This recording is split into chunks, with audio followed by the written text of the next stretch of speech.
Hello everybody, welcome to the works, and today you see our line of Fireless shells here. Basically what I wanted to do was go ahead and go over kind of the history, a brief history of the Fireless locomotives in the United States, why I wanted to model these and produce them for model railroading. So let's get started. The three big players of Fireless locomotives in the United States has always been Davenport Locomotive Works from Davenport, Iowa, H.K. Porter, I think in PA, in Pennsylvania, and also Heisler in Pennsylvania. So you had Iowa, Pennsylvania, Pennsylvania. What were Fireless locomotives used for, and why did they exist, and how did they work? Well, most Fireless locomotives were built for switching factories and power plants. For example, this shell right here is based off of a Fireless locomotive sent off in 1923 for the Public Water Supply Company. I think this locomotive still sits in Steamtown to this very day, and it'd be really cool to see it go. Come on, guys, it's a tube. The most maintenance-intensive part of these things have been removed, and you haven't fixed it yet. Ugh. So what kept these things popular after the long demise of regular service steam locomotives? They were great for switching. They were perfectly clean. They didn't shoot a bunch of smoke in the air, it's just water vapor, just steam. They were low maintenance. They could be operated by one engineer. They could go for quite some time. They were powerful, robust switchers that didn't need tons of maintenance. They'd run for a while too, because they'd fill them up partially with water. Actually, some up about halfway, quarter to water. And then you fill up with high pressure steam.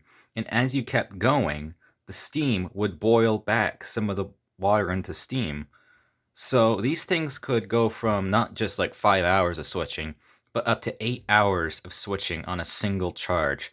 That's right. You fill this thing up with steam, and it's ready to go for the workday. Why aren't these things running still in the United States? Honestly. And the thing is that these things got more and more popular as the years went by. This is a Pennsylvania Power and Light 7767 one. And this one is too, as you can see, they're 4-mile and freelance. Look cool. What made these things so great after the 40s, after the 50s, after the 60s, after the 70s, after the 80s, was that these things got more and more attractive for power plants. Because, let's look at it in this way. In 1970s, maybe the 80s if you're pushing it, some of these did run all the way through into the 80s in the United States. I think that was the last year that they were ever used. You have your steam turbines running for the power plant, okay? Now, those turbines are running at like super critical pressures, right? Like, 1200, something like that. And the exhaust that's coming out of those turbines is probably well over 270 psi. Well, that's what these things were set to run on. That's right, these things ran on literal turbine waste. There was essentially a free energy switching machine here if you just look at it price-wise and the fuel costs. You didn't spend any money on fuel in this. Of course, no energy is free, and, heat transfer and da-da-da-da-da. And it's, but literally, they weren't paying for the fuel for these things. They just kept going. And this vessel, there's no fire tubes, there's no crown sheet. It's an air compressor that was like high temp, It could handle the high temperatures of steam. It was a giant insulated pressure vessel. You filled it with steam, and it went. And with, like I said, going over, like, running 8 hours at max, with the vessel partially filled with water to, re-evaporate into steam, you had something here that could do the day switching, didn't have any fuel expense, and the most complicated part of the whole system has been replaced by a single empty vessel. No wonder these things were like cockroaches. They just lasted way past their prime. They kept going and going and going. That's why I modeled this one the way it is. This is a 1970s model, guys. We also have... There were so many different versions of these, because like all industrial switchers, it was like getting a new car, or at least, because you could say, oh, I want this feature, I want that feature, I want that, maybe not that one. But, so there were so many different versions, and as you can see, this is an old one, so this doesn't really count in this, display here. But a lot of companies, you could choose to get the shroud or not. So you have this one. This is a C&O C10. These were used to switch a chemical plant in West Virginia, I think. And they ran for quite a few years. Of course, they belonged to a Class 1 railroad, which meant that they were kind of going to be on their way out quicker than, say, privately owned Pennsylvania Power and Light Company with their Fireless locomotives. And these are a really good example of an HK Porter design, with the vessel down low, below the cylinders. Pretty big vessel, too. All these had different cabs, it seems like. Like, here is the standard Porter one, and it has a standard cab. And this is also a standard Porter one, and it has a similar cab design. This one's the North American Rayon Co., or at least an early version of the North American Rayon Co. And this is Pennsylvania Power 4093, excuse me. And this is what it looked like. It had a much more interesting cab. I don't know why they had it, considering that their other locomotives, they had tons of these things. They had so many of this version with the low cab and for some reason, the higher boiler and the smaller shrouding. Almost like there is not even any cylinders there. I mean, domes over there. But this was another one that they owned, and this was more similar to the Porter variety that they owned. So, I honestly wish that there was more information on these. I like to think that these were also Porters, but they are different compared to all the other Porters that you see. The NARC one was a Porter. And, Porter was one of the more common ones. Davenport made lots, but they were a lot smaller. But, I think they did make 060s that did look like this with that cab. If you look at a lot of Fireless locomotive pictures online, you'll find that the shrouds are all different but similar. Like, of course, there was this shroud that you see, where it's basically just a sheet metal thing bolted down to the vessel, and then this kind of like vent deal in the front, and then you had the actual exhaust port, the exhaust nozzle out there. And that's how it is with this guy here. In fact, you can see it a little bit better there. Yeah, I'm really happy with Resin 3D printing. It's cool. But then you have this one where it's like, so slightly different. It's wide and narrow, and then it cuts in and goes around the stack like that. And it's kind of cool, it's like a bit of an Art Deco design. This one doesn't have as much weathering on it, so you can kind of see it better. Also, this one has metal handrails installed. I can't remember if I uploaded that video. I was still new to YouTube and just making videos in general, so I might not have uploaded it out of just shame, because the camera work was probably terrible. I know I'm bad at camera work. I'm getting there.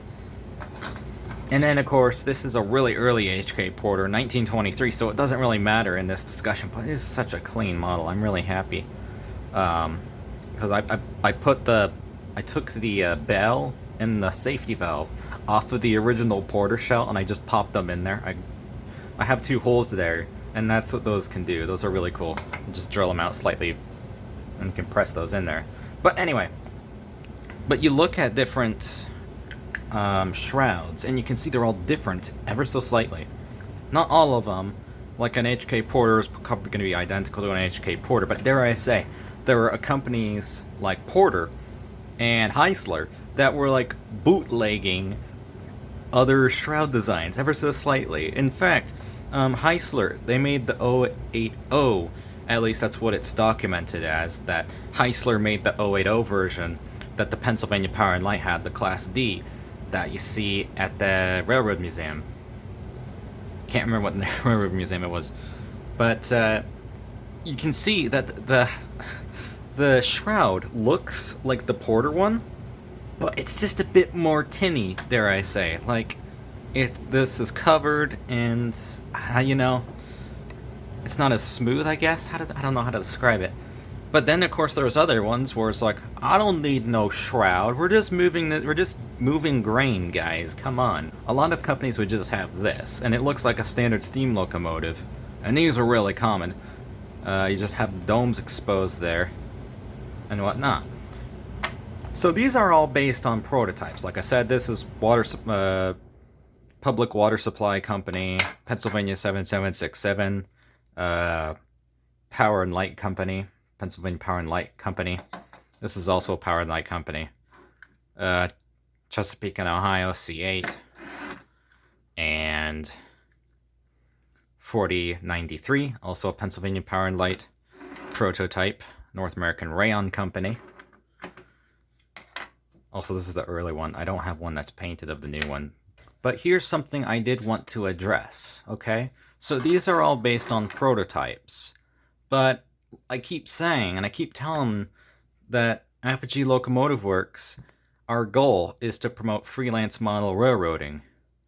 Where, you know, kind of like Roundhouse kits, where you're able to make something cool out of their Climax kit, or their, you know, or they just give you a boxcar, a caboose, and some pieces of plastic and tell you 3 different ways to make a Jordan spreader, or, hey, make this tank, this saddle tank 080, or I don't know, cut it in half and make a nice little 0440, you know.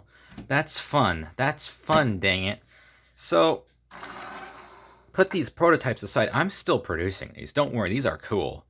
These are cool. But I was experimenting, you know? I had this, and I took off the smokestack.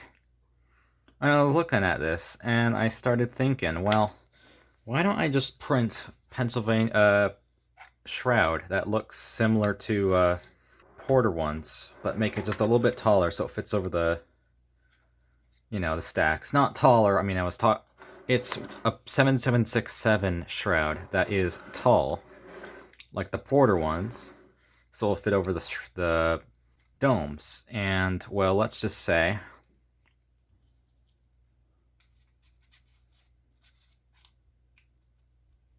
it looks cool. I love this thing. This is my favorite idea I've had so far regarding the Fireless Locomotives. Now, this is not to replace any of these up here. This is solely an idea to make one fully freelance, because like I said, these guys were like cars. It's like, I want this feature, I want that feature, I want that. So, all these things were different. I seen one with inside cylinders. Why did you want inside cylinders? I don't know. Nevertheless, there was a thing. That was an option, apparently. You know, there's so many of these things that existed, and they're all really cool. And in order to make something customizable, so someone can make something completely different for their own little freelance railroad that has a industry or a bunch of industries that, you know, could use a Fireless locomotive for switching, because it's a great, interesting model and a great, interesting prototype to do.